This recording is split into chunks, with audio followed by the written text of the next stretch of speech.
ओम शांति। आज 22 दिसंबर 2025 के साकार मधुर महावाक्य हैं। मीठे बच्चे, बाप जो है जैसा है उसे यथार्थ पहचान कर याद करो। इसके लिए अपनी बुद्धि को विशाल बनाओ। प्रश्न है आज की मुरली का कि बाप को गरीब निवास क्यों कहा गया। क्या प्रश्न है आज का कि बाप को गरीब निवास क्यों कहा गया है। उत्तर है इसका क्योंकि इस समय जब सारी दुनिया गरीब अर्थात दुखी बन गई है, तब बाप आए हैं सबको दुख से छुड़ाने। बाकी किस पर तरस खाकर कपड़े दे देना, पैसे दे देना, वह कोई कमाल की बात नहीं। इससे वह कोई साहूकार नहीं बन जाते। ऐसे नहीं, मैं कोई इन भीलों को पैसे देकर गरीब निवास कहलाऊंगा। मैं तो गरीब अर्थात पतितों को, जिनमें ज्ञान नहीं है, उन्हें ज्ञान देकर पावन बनाता हूँ। गीत है, यही बहार है दुनिया को भूल जाने की। ओम शांति। मीठे मीठे बच्चों ने गीत सुना।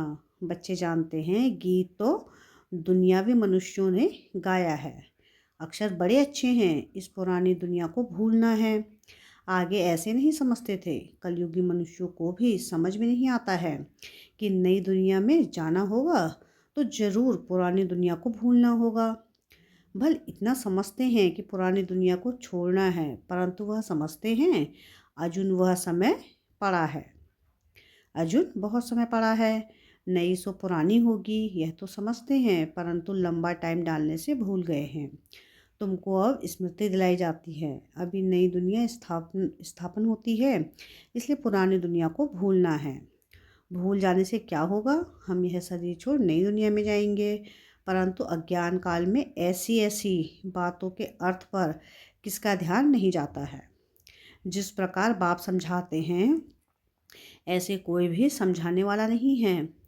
तुम इनके अर्थ को समझ सकते हो, यह भी बच्चे जानते हैं। बाप है बहुत साधारण, अनन्य। अच्छे अच्छे बच्चे भी पूरा समझते नहीं हैं, भूल जाते हैं कि इनमें शिव बाबा आते हैं। कोई भी डायरेक्शन देते हैं तो समझते नहीं है कि ये शिव बाबा का डायरेक्शन है। शिव बाबा को सारा दिन जैसे भूले हुए हैं। पूरा न समझने के कारण वह काम नहीं करते। माया याद करने नहीं देती। स्थायी वह याद ठहरती नहीं। मेहनत करते करते पिछाड़ी में आके वह अवस्था होनी जरूर है। ऐसे कोई भी नहीं जो इस समय कर्मातीत अवस्था को पाले। बाप जो है जैसा है उनको सामने में बड़ी बुद्धि चाहिए। तुमसे पूछेंगे बाप दादा गर्म कपड़े पहनते हैं, कहेंगे दोनों को पड़े हुए हैं। शिव बाबा कहेंगे मैं थोड़ी ही गर्म कपड़े पहनूंगा, मुझे ठंडी नहीं लगती। हाँ, जिनमें प्रवेश किया है उसको ठंडी लगेगी, मुझे तो ना भूख ना प्यास कुछ नहीं लगता।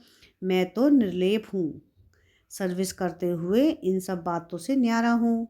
मैं खाता पीता नहीं हूँ। जैसे एक साधु भी कहता है ना कि मैं ना खाता हूँ ना पीता हूँ। उन्होंने फिर आर्टिफिशियल वेश धारण कर लिया है। देवताओं के नाम भी तो बहुतों ने रखे हैं, और कोई धर्म में देवी देवता बनते नहीं हैं। यहाँ कितने मंदिर हैं, बाहर में तो एक शिव बाबा को ही मानते हैं। बुद्धि भी कहती है फादर तो एक होता है, फादर से ही वर्षा मिलता है। तुम बच्चों की बुद्धि में है इस कल्प के इस पुरुषोत्तम संगम युग पर ही बाबा से वर्षा मिलता है। जब हम सुखधाम में जाते हैं तो बाकी सब शांति धाम में रहते हैं। तुम्हारे में भी यह समझ नंबरवार है। अगर ज्ञान के विचारों में रहते हैं तो उन्हों के बोल ही वहाँ निकलेंगे। तुम रूप बसंत बन रहे हो बाबा द्वारा। तुम रूप भी हो और बसंत भी हो। दुनिया में और कोई कह ना सके कि हम रूप बसंत हैं। तुम अभी पढ़ रहे हो, पिछाड़ी तक नंबरवार पुरुषार्थ अनुसार पढ़ लेंगे। शिव बाबा हम आत्माओं का बाप है ना, यह भी दिल से लगता तो है ना। भक्ति मार्ग में थोड़ी ही दिल से लगता है।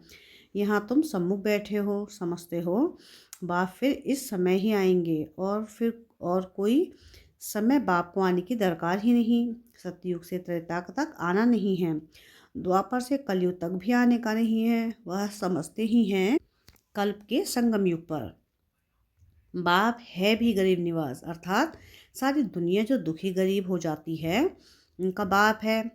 इनके दिल में क्या होगा, हम गरीब निवास हैं, सबका दुख अथवा गरीबी मिट जाए। वह तो सिवाय ज्ञान से कम हो ना सके। बाकी कपड़ा आदि देने से कोई साहूकार तो नहीं बन जाएंगे ना। करके गरीब को देखने से दिल होगी, इनको कपड़े दे दें, क्योंकि याद पड़ता है ना कि मैं गरीब निवाज हूँ। साथ साथ यह भी समझता हूँ कि मैं गरीब निवाज कोई इन भीलों के लिए ही नहीं हूँ। मैं गरीब निवाज हूँ जो बिल्कुल ही पतित है, उन्हों को पावन बनाता हूँ। मैं हूँ ही पतित पावन। तो विचार चलता है, मैं गरीब निवाज हूँ, परंतु पैसे आदि कैसे दूँ? पैसे आदि देने वाले तो दुनिया में बहुत हैं, बहुत फंड्स निकालते हैं जो फिर अनाथ आश्रम में भेज देते हैं। जानते हैं अनाथ रहते हैं, अर्थात जिसको नाथ नहीं। अनाथ माना गरीब। तुम्हारा भी नाथ नहीं था, अर्थात बाप नहीं था। तुम गरीब थे, ज्ञान नहीं था। जो रूप बसंत नहीं वह गरीब अनाथ है। जो रूप बसंत हैं उनको सनाथ कहा जाता है। सनाथ साहूकार को और अनाथ गरीब को कहा जाता है। तुम्हारी बुद्धि में है कि सब गरीब हैं, कुछ उन्हों को दे दे। बाप गरीब निवाज हैं तो कहेंगे ऐसी चीज़ें दें जिससे सदा के लिए साहूकार बन जाएं। बाकी है कपड़ा आदि देना तो कॉमन बात है, इनमें हम क्यों पड़े हैं। हम तो उनको अनाज से सनाथ बना देंगे देवे। भल कितना भी कोई पद्मपति है, परंतु वह भी सब अल्पकाल के लिए है। यह है ही अनाथों की दुनिया। भल पैसे वाले हैं, वह भी अल्पकाल के लिए। वहाँ है सदैव सनाथ। वहाँ ऐसे कर्म नहीं कूटते। यहाँ कितने गरीब हैं जिनको धन है, उन्हों का तो अपना नशा चढ़ा रहता है। हम स्वर्ग में हैं, परंतु हैं नहीं, यह तुम जानते हो। इस समय कोई भी मनुष्य सनाथ नहीं है, सब अनाथ हैं। यह पैसे आदि तो सब मिट्टी में मिल जाने हैं। मनुष्य समझते हैं हमारे पास धन, इतना धन है जो पुत्र पौत्रे खाते रहेंगे, परंपरा चलता रहेगा, परंतु ऐसे चलना नहीं है। यह तो सब विनाश हो जाएगा। इसलिए तुमको इस पुरानी दुनिया से वैराग्य है। तुम जानते हो नई दुनिया को स्वर्ग और पुरानी दुनिया को नर्क कहा जाता है। हमको बाबा नई दुनिया के लिए साहूकार बना रहे हैं। यह पुरानी दुनिया तो खत्म हो जानी है। बाप कितना साहूकार बनाते हैं। यह लक्ष्मी नारायण साहूकार कैसे बने? क्या कोई साहूकार से वर्षा मिला, वह लड़ाई की, जैसे दूसरे राजगद्दी पाते हैं, क्या ऐसे राजगद्दी पाई? वह कर्मों अनुसार यह धन मिला। बाप का अकर्म सिखलाना तो बिल्कुल ही न्यारा है। कर्म अकर्म विकर्म अक्षर भी क्लियर है ना। शास्त्रों में कुछ अक्षर हैं, आटे में नमक जितने रह जाते हैं। कहाँ इतने करोड़ मनुष्य, बाकी 9 लाख रहते हैं, क्वार्टर परसेंटेज भी नहीं हुआ। तो इसको कहा जाता है आटे में नमक। दुनिया सारी विनाश हो जाती है, बहुत थोड़े संगम युग में रहते हैं। कोई पहले से शरीर छोड़ जाते हैं, वह फिर रिसीव करेंगे।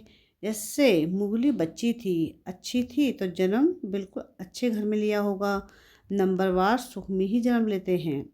सुख उनको देखना है, थोड़ा दुख भी देखना है। कर्मातीत अवस्था तो किसकी हुई नहीं है। जन्म बड़े सुखी घर में जाकर लेंगे, ऐसे मत समझो यहाँ कोई सखी घर है नहीं। बहुत परिवार ऐसे बच्चे होते हैं, बात मत पूछो।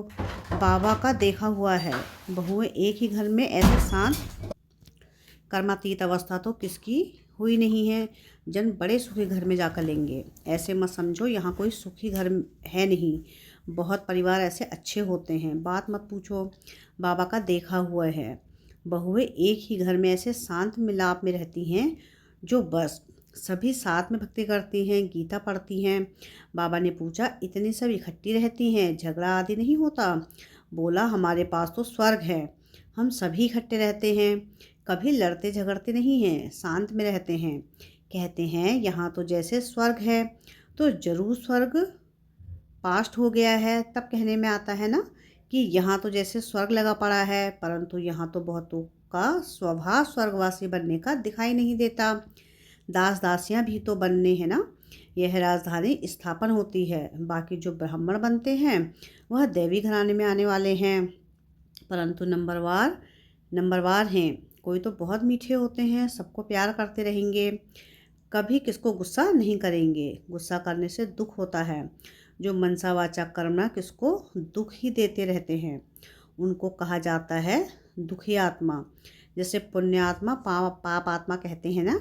शरीर का नाम लेते हैं क्या? वास्तव में आत्मा ही बनती है।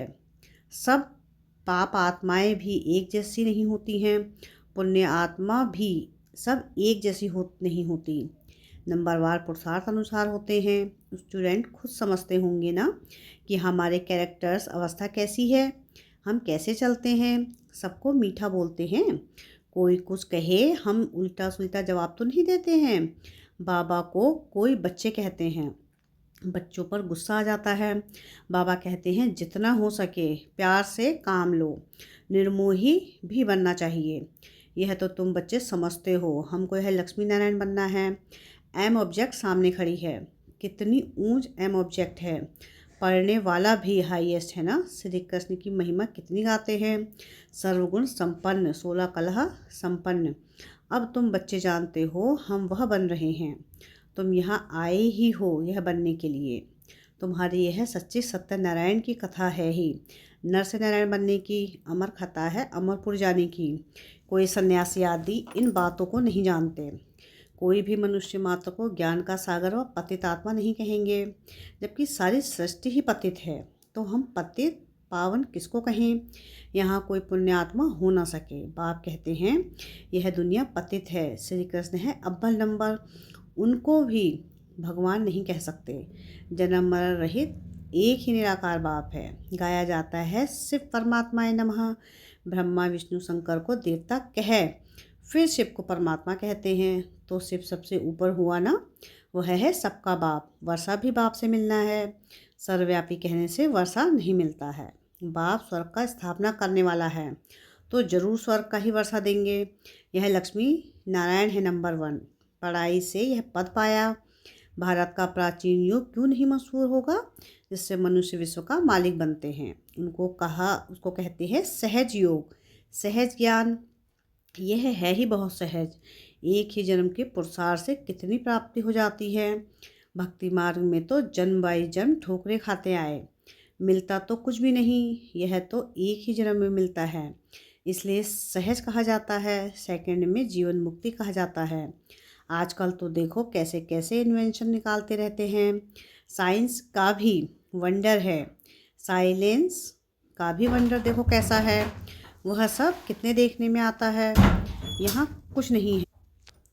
तुम शांति में बैठे हो, नौकरी आधी भी करते हो, हथ काटे आत्मा के दिल यार तरफ। आशिक मासूक भी गाए हुए है ना, वह एक दो की शक्ल पाराशिक होते हैं, विकार की बात नहीं रहती। कहाँ भी बैठे याद आ जाएंगे, रोटी खाते रहेंगे, बस सामने उनको देखते रहेंगे। अंत में तुम्हारी यह अवस्था हो जाएगी, बस बाप को ही याद करते रहेंगे। अच्छा, मीठे मीठे सिखिलधे बच्चों प्रति माता पिता बाप दादा का याद प्यार और गुड मॉर्निंग। रूहानी बाप की रूहानी बच्चों को नमस्ते। हम रूहानी बच्चों की रूहानी बाप दादा को याद प्यार गुड मॉर्निंग और नमस्ते। शुक्रिया प्यारे बाबा, शुक्रिया। धारणा के लिए मुख्य सार है। सार की पहली पॉइंट है कि रूह बसंत बन मुख से सदा सुखदाई बोल बोलने हैं, दुखदाई नहीं बनना है। ज्ञान के विचारों में रहना है, मुख से ज्ञान रत्न ही निकालने हैं। निर्मोही बनना है, हर एक से प्यार से काम लेना है, गुस्सा नहीं करना है। अनाथ को सनाथ बनाने की सेवा करनी है। वरदान है आज की मुरली का, अपने फरिश्ते स्वरूप द्वारा गति सदगति का प्रसाद बांटने वाले मास्टर गति सदगति दाता भव। वर्तमान समय विश्व की अनेक आत्माएं परिस्थितियों के वश चिल्ला रही हैं। कोई महंगाई से, कोई भूख से, कोई तन के रोग से, कोई मन की अशांति से। सबकी नज़र टावर ऑफ पीस की तरफ जा रही है। सब देख रहे हैं हाहाकार के बाद जय जयकार कब होती है। तो अब अपने साकारी फरिश्ते रूप द्वारा विश्व के दुख दूर करो। मास्टर गति सदगति दाता बन भक्तों को गति और सदगति का प्रसाद बांटो। स्लोगन है आज की मुरली का, मन को इतना शक्तिशाली बना लो कि जो कोई भी परिस्थिति मन को हलचल में ना ला सके। अब व्यक्ति सारे हैं, अब संपन्न व कर्मातीत बनने की धुन लगाओ। आप सेवा के कर्म के भी बंधन में नहीं आओ। हमारा स्थान, हमारी सेवा, हमारे स्टूडेंट, हमारी सहयोगी आत्माएं, यह भी सेवा के कर्म का बंधन है।